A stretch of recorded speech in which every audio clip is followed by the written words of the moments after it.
Breaking చూసినాం. కోల్కతాలోని RG Kar medical కళాశాలలో జూనియర్ వైద్యురాలిపై జరిగిన అత్యాచార ఘటన దేశవ్యాప్తంగా ప్రకంపనలు సృష్టిస్తుంది. ఈ ఘటనకు నిరసనగా అన్ని రాష్ట్రాల్లో వైద్యులు పెద్ద ఎత్తున ఆందోళన చేపడుతున్నారు.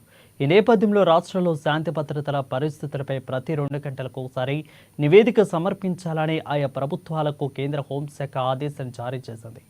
దేశంలోని అన్ని రాష్ట్రాల్లోని పోలీసు ఉన్నతాధికారులు ప్రతి 2 గంటలకు మెయిల్, ఫ్యాక్స్ లేదా వాట్సాప్ ద్వారా కేంద్రానికి నివేదికలు పంపాలని హోంశాఖ ఆదేశించింది.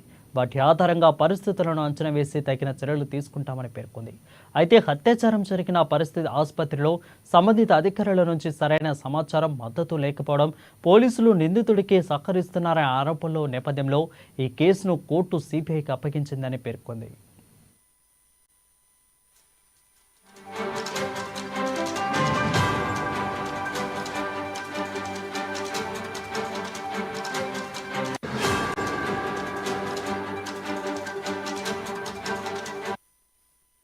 బ్రేకింగ్ చూసినాం. కోల్కతాలోని ఆర్జికర్ మెడికల్ కళాశాలలో జూనియర్ వైద్యురాలిపై జరిగిన అత్యాచార ఘటన దేశవ్యాప్తంగా ప్రకంపనలు సృష్టిస్తుంది.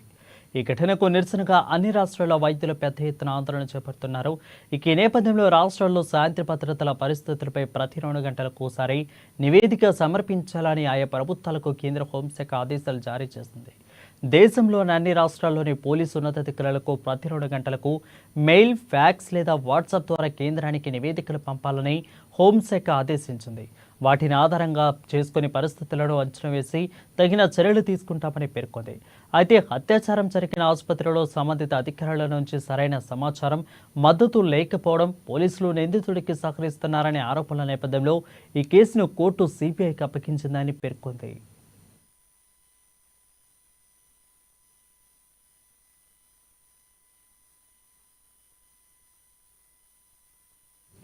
ఇక ఇవి ఇప్పటివరకు